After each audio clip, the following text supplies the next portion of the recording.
kuwanunua wabunge, tumia huo wakati kutafuta pesa mlizoahidi polisi wapandishiwe mshahara wao.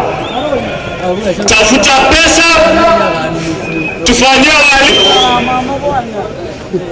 Afadhali uwe na upinzani bungeni wa wabunge 160, kwa maana usipokuwa vile upinzanini walimu wote wamelazimishwa kutumia insurance moja,